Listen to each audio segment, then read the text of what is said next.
Mga kabisnes naming minamahal, makikisuyo po kami. Naglalambing po kami sa inyo. Kung maaari po sana ay pakisuportahan natin Analisa Reality Vlog. Analisa Reality Vlog. Hello mga kabayan, kumusta kung magandang buhay? Welcome po muli sa aking YouTube channel, Analisa Reality Vlog. Ngayon po, bibigay na ako ng reaksyon. Katatapos ko lang gawin yung aking pasasalamat sa inyo patungkol doon sa pagka-monetize po ng aking YouTube channel. So, bagong lahat, syempre, salamat sa ating Panginoon dahil panibagong pakikibaka sa reaksyon, sariling opinion na naman po ang aking gagawin ngayon. Dito po ito sa channel ni Pinuno Ka Business Official. And supportahan po natin sila kasama po ang kanilang isa pang YouTube channel na Ka-Business Family at kay si Papa Dins TV po. At gayon na rin ho, suportahan ho natin syempre ang mga kagwangs din ng aking pong mga kasamahang reactors. So ito na ngayon. May bagong teleserye ang Ka-Business Official. Alam mo nyo nung napanood ko mga babayan, no, Ka-Business Kapapi at Kalingap. Parang parang kung nanood ng Katumbas ng Batang Quiapo. Ang galing ng mga artista, ang galing ng mga natin na kagwangs. Ito na yung starring natin si ano ba to, nalilito ako kay Kuya Buknoy, si Burnok na, Diyos mio. Congratulations Burnok, napaka versatile mong tao, ang galing. Komedyante, ayan ngayon naging superhero ka na, naka-business official. Kaya lang na ako doon kay si Marta. Ganun pala ganun pala si Burnok pag nag-transform. Naging na siya. Bagay sa iyo Burnok. Kaya lang hinanap mo yung muscle mo. Mabuti na lang na ibalik. Hindi, nakakatuwa lang. Para kay Marta, siguro masasabi ko lang sa kanya, medyo pa siya, syempre bago. Tsaka yung hindi siya komportable sa kanyang suot. Siguro sa susunod na mag-teleserye uli, mag-taping, sa susunod na sa part 2, yung komportable na sana isuot niya ni Marta para hindi siya alangan, hindi siya makakilos alangan siyang kumilos kasi may may dudungaw na pikoy, muli sa ilalim. Yun lang. Tapos ito si Junjun, ang galing.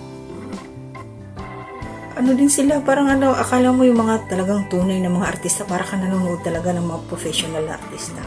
Syempre, pag magaling ang mga talent, syempre, yung ating director, shoutout kay Pinuno Ka Business.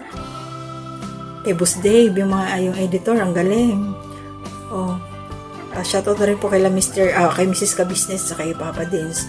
Pero talaga ang galing din ni Pinuno, Tsaka yung cameraman, si Intoy, ang galing din, So, first time pong kasi nakasanayan natin, yung regular na nagbablog sila. Pero ito kasi talaga teleserye talaga na drama, comedy drama, yun. Umpisa pa lang tawa, naka-smile na ako kay Burnok. Kaya lang, pagdating naman dito kaila si Tony, si Penguin, si Lito, tapos si Kuya Buknoy. Tulo si Puni, maluhaluhan yung drama. Ang galing ni Lito magdrama.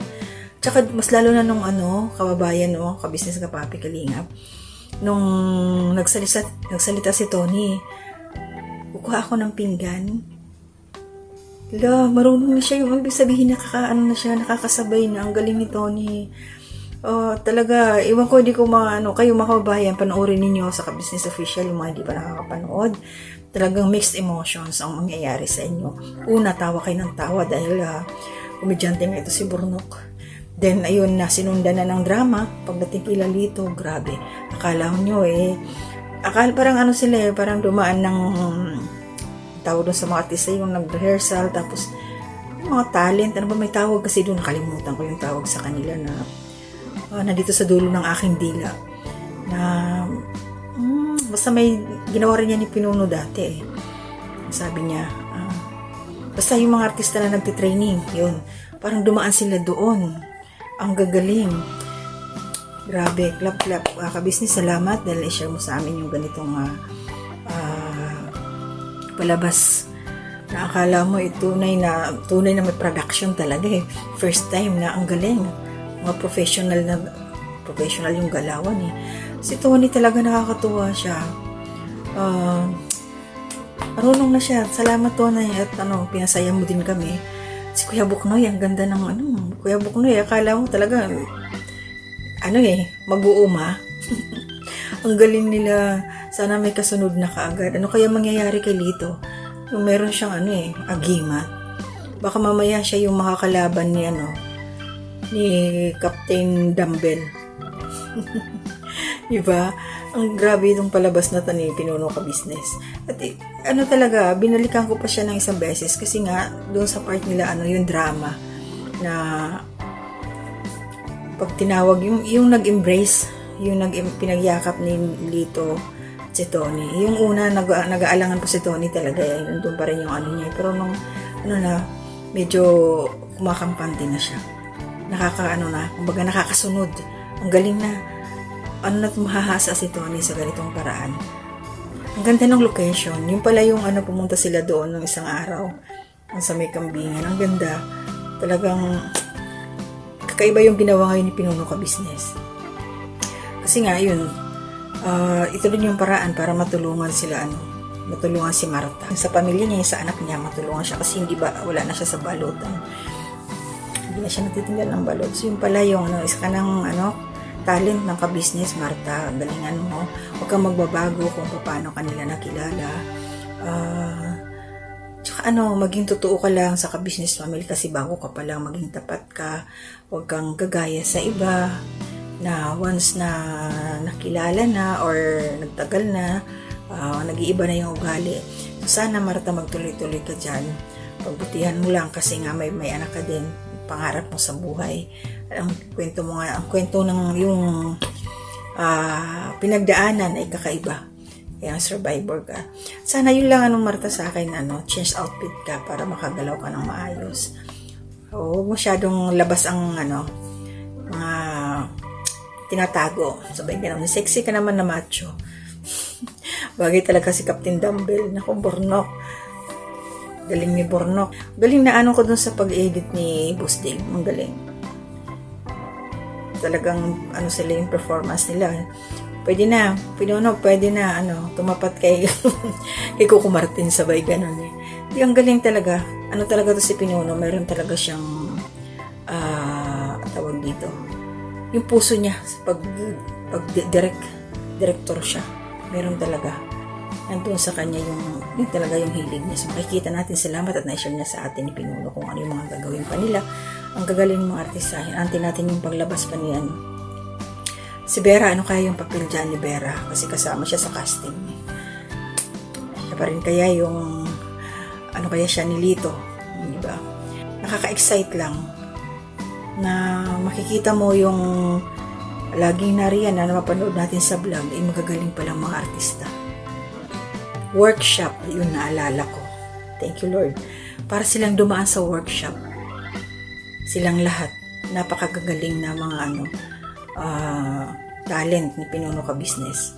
Galing nila. Ang daming natutuwa. Salamat sa comment section. Binabasa ko yung mga comment ninyo. Talagang daming naka-appreciate doon sa galing ni Bornok.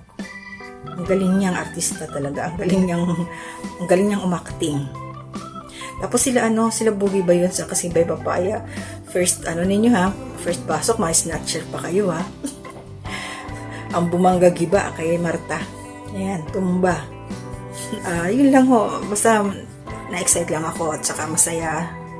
Dahil nakita ko yung kakaibang nila kakaibang pagkatao ng mga talent na ito. Meron din pala silang itinatagong acting, ang tawag dito is acting skills. Yun. Naalala ko yung word ng workshop. So maraming salamat ng mga kabayan nyo lang. Yung aking reaction ngayon. Happy lang. Good vibes. Na may kasamang tulo si Pon doon sa drama ni Lito. Na napakagaling. Antayin natin yung pagka-transform niya. Iniisip ko dito pag nag-transform si Lito, kaya? Meron na kaya siyang as in lumaki na. Kompleto. Parang ganun Sino kaya yung magiging ni Lito? Minimi, kumbaga yung duplicate, parang ganun so yun lang ang aking reaction ngayon. Pasasalamat sa lahat ng mga blessings na dumating sa ating buhay. So mag-iingat po kayo palagi. Hindi na ako magsa-shoutout dahil nasabi ko na kanina doon sa aking unang ginawang video sa monetization. So yun lang po ay ingat po tayo palagi. Gabayan tayo ni Lord, mag-pray, laban sa buhay, maging matatag kahit naman ang pagsubok na dumating sa atin. Kung may problema, ikwento, i-share sa pinagkakatiwalaang tao. Huwag sasarilinin ang mga problema kasi lahat po ay may solusyon. Iwas-iwas po tayo sa stress. So yun lang po. Maraming salamat. Pray at ang gabay ng ating Panginoon ay lagi pong nariyan. Huwag ko tayong makakalimot sa Kanya. Tawag po tayo lagi, anytime, anywhere, in any place. Diyan lang po si Lord na laging nakatingin, nakabantay sa atin. Gawa po tayo ng kabutihan para suklian din po tayo ng kabutihan. Maraming salamat.